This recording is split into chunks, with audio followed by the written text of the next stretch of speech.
아멘.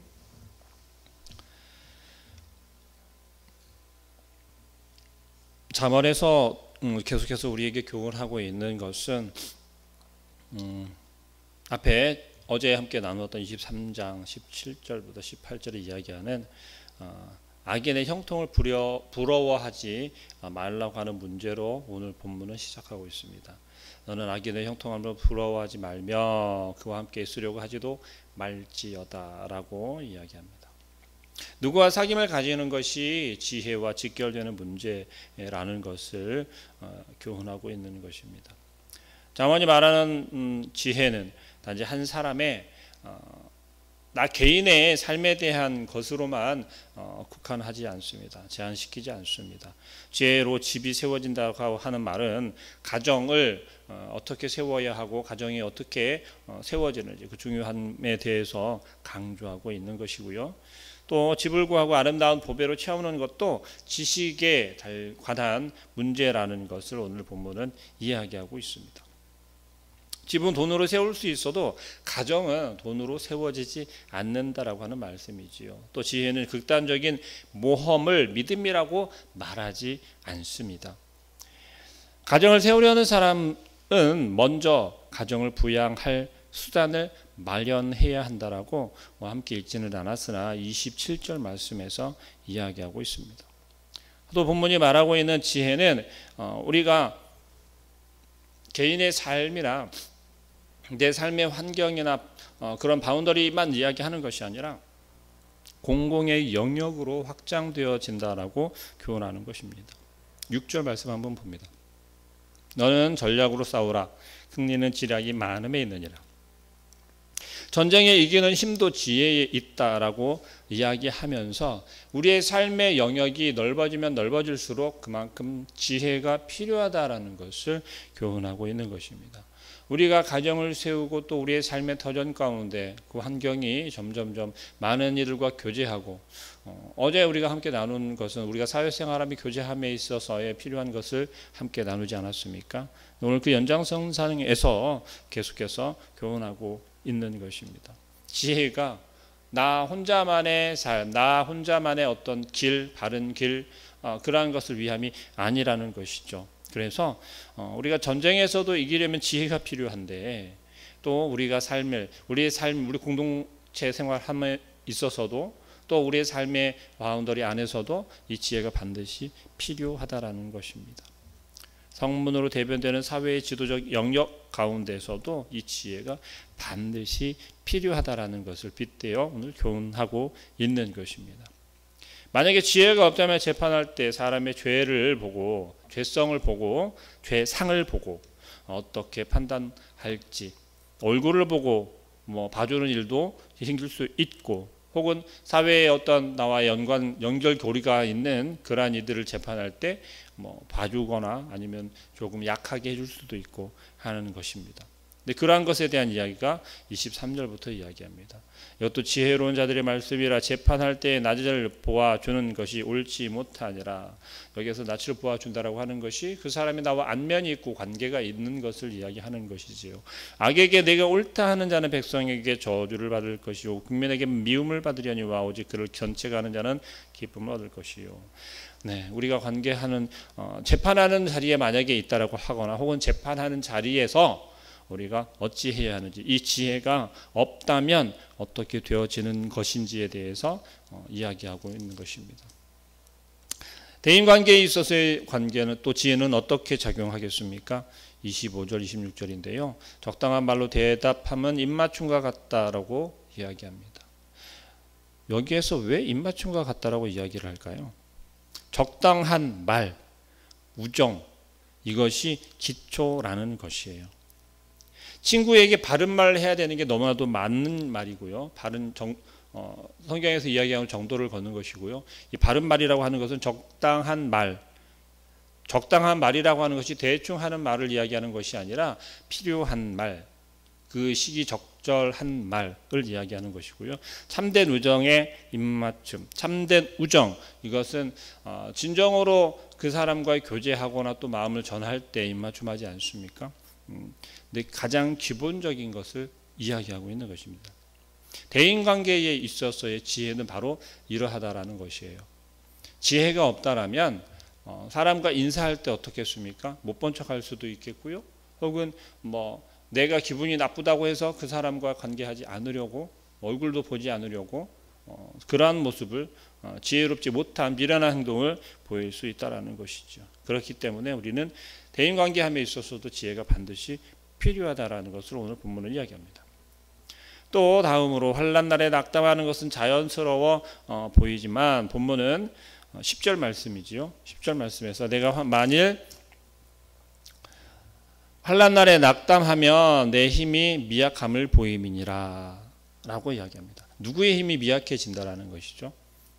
바로 우리가 의지하는 그 하나님을 이야기하는 것이고 하나님의 말씀에 대한 것을 오늘 교훈하는 것입니다.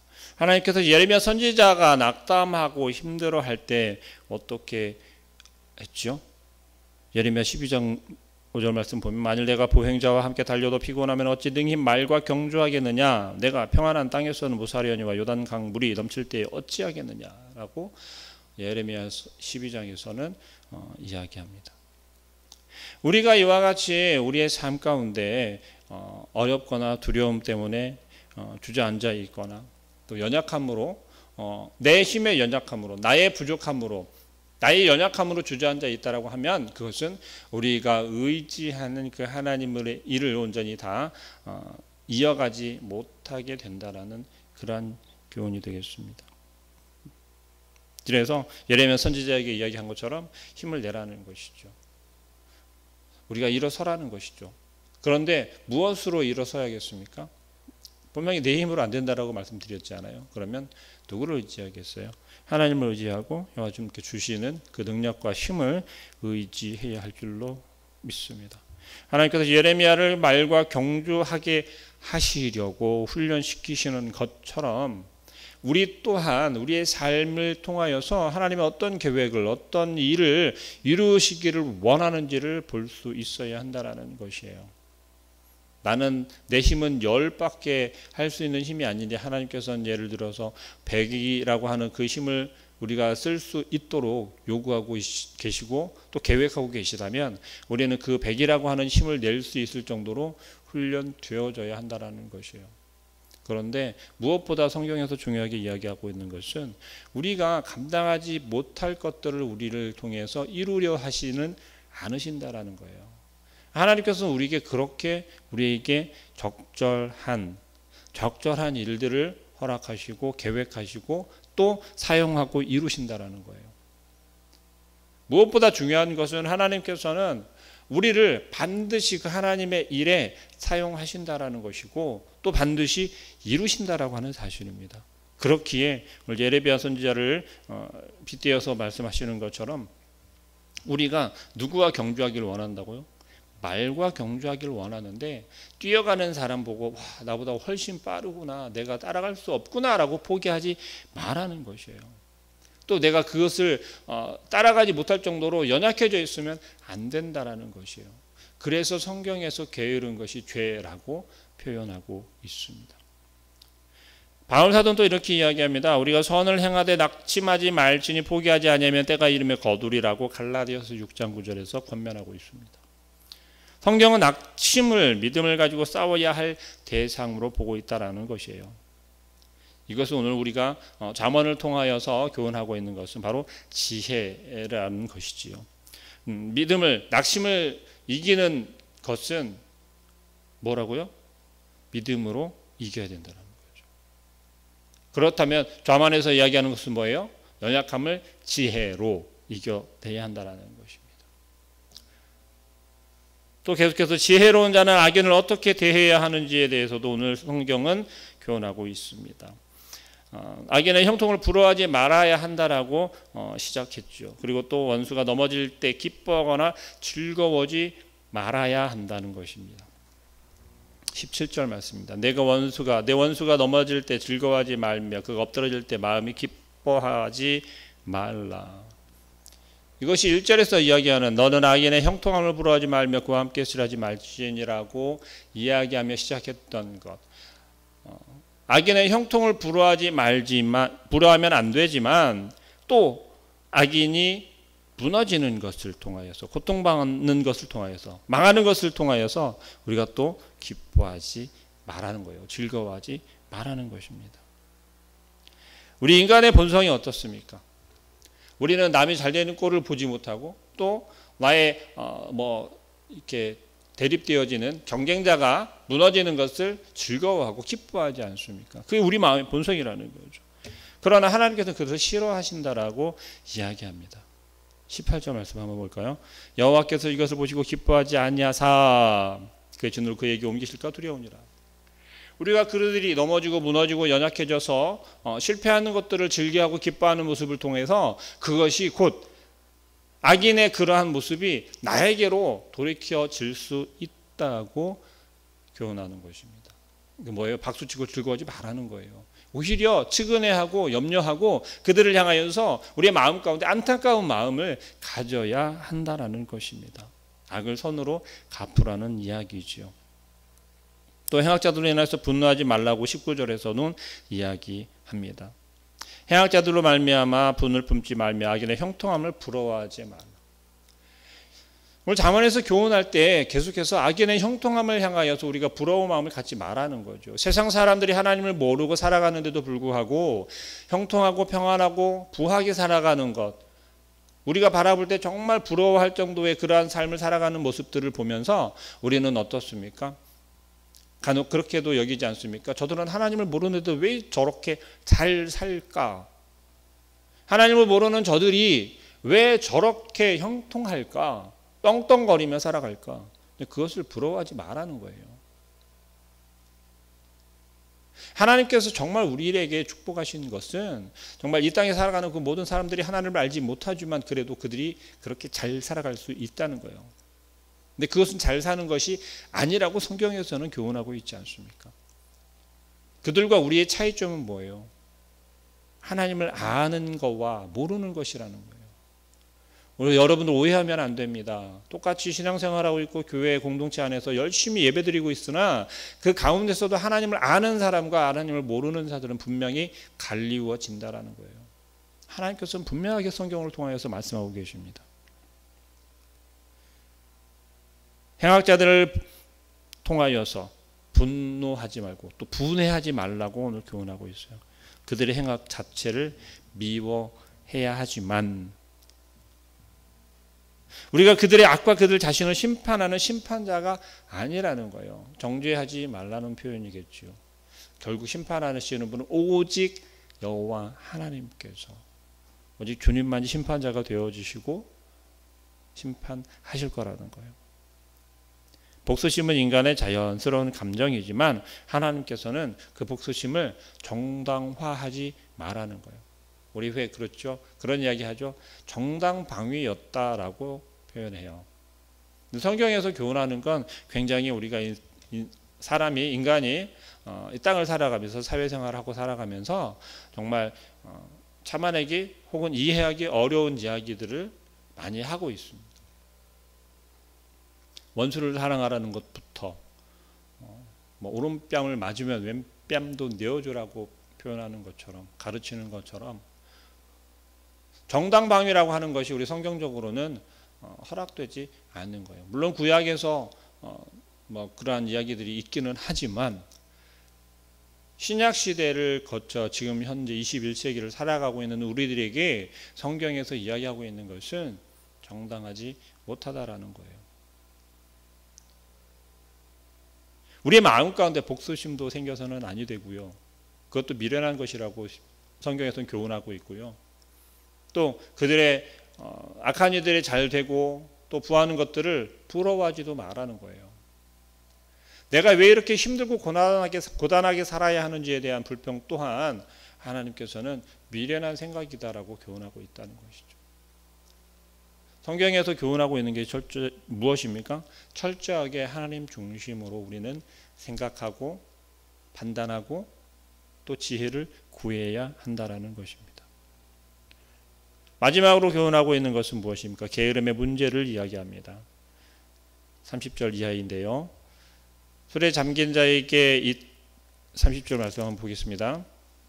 내가 게으른 자의 밭과 지혜 없는 자의 포도원을 지나며 본즉 가시던 불이 그 전부에 퍼졌으며 그 지면이 거친 풀로 덮였고 돌담이 무너져 있기로 내가 보고 생각이 깊었고 내가 보고 훈계를 받았노라. 내가 좀 더 자자 좀 더 졸자 손을 모으고 좀 더 누워있자 하니 내 빈궁이 강도같이 오며 내 권핍이 군사같이 이르리다.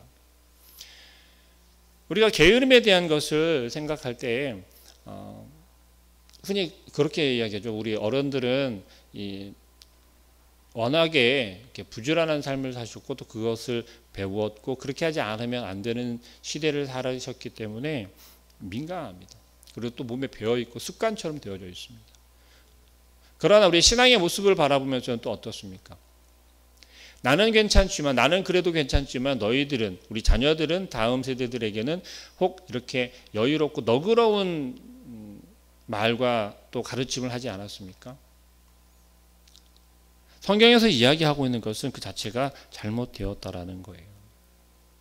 게으르게 만드는 것이 우리 어른들의 부모들의 잘못이라는 것입니다.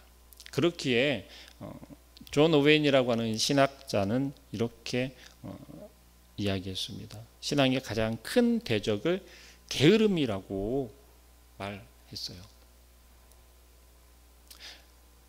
되돌아보면 정말 우리가 신앙생활을 온전히 하고 제대로 하고 싶다라고 말하지만 사실은 신앙생활에 있어서는 조금 게으른 모습이 우리의 뒷 발자국이고 그림자이지 않나라고 생각해 봅니다. 그래서 게으른 자와 지혜 있는 자를 대조하면서 30절 이하에서 계속 이야기하는 것은 게으른 자는 지혜 없는 계자이고 게으름의 문제는 육체의 연약함 때문의 문제가 아니라고 가르치고 있습니다. 그래서 이러한 것들을 우리는 누구에게 가르쳐야겠습니까? 자녀들에게, 우리 자녀들에게 가르쳐야 한다라고 이야기합니다. 성경에서 잠언을 통해서 계속 교훈하고 있는 것은 다른 게 아니에요. 우리 신앙의 교육을 우리 자녀들에게 온전히 해야 한다는 것입니다. 채찍질을 하는 것이, 훈계하는 것이 아이들을 죽음에 이르게 하는 것보다 낫다라고 그렇게 가르치고 있습니다. 그래서 14절에서 말씀하고 있는 것처럼 송이꿀 꿀을 비유해서 송이꿀을 비유해서 이야기합니다. 지혜가 내 영혼에 이와 같은 줄을 알라. 이것을 얻으면 정령이 내 장래가 있겠고 내 소망이 끊어지지 아니하리라고 교훈합니다. 여러분, 지혜가 장래를 약속하고 있대요. 그러면 게으름은 장래를 보장하지 못한다라는 것이죠. 우리가 우리의 자녀들에게 또 다음 세대들에게 절대로 끊어서는 아니 되는 것이 곧 가르침이라는 것입니다. 무엇을 가르침입니까? 지혜를 가르쳐야 한다는 것이죠. 코로나19로 인해서 우리가 온전히 잘 모이지 못하고 또 활동하지 못하는 상황 가운데서 우리 어른들의 입장에서는 더 많은 기도와 또 응원이 필요할 줄로 믿습니다. 특히 또 어떤 것을 끊이지 않아야겠습니까? 우리 가정에서 할 수 있는 최선의 방법, 말씀을 가르치고 또 기도를 가르치고 하나님 앞에 무릎을 꿇을 수 있는, 하나님을 부를 수 있는 그러한 모습을 보여주며 교훈하고 가르쳐야 할 줄로 믿습니다. 오늘 하루의 삶이 이러한 삶이 되어질 수 있기를 간절히 소망합니다. 지혜를 구하고 우리의 삶에서 나 하나가 아니라 내가 속해져 있고 내가 나아가 포함되어져 있는 그 공동체를 생각할 수 있게 해달라고. 그리고 내가 그곳에서 그 공동체를 생명이 있는 그 공동체로 만들 수 있는 길은 내가 하나님의 지혜를 구하고 말씀으로 나아가며 그들과 관계할 때 비로소 시작되어진다라고 하는 사실을 기억하시고 그 지혜로 오늘도 승리하는 삶을 사시길 주님의 이름으로 축복합니다. 기도하겠습니다. 사랑하는 하나님 감사합니다.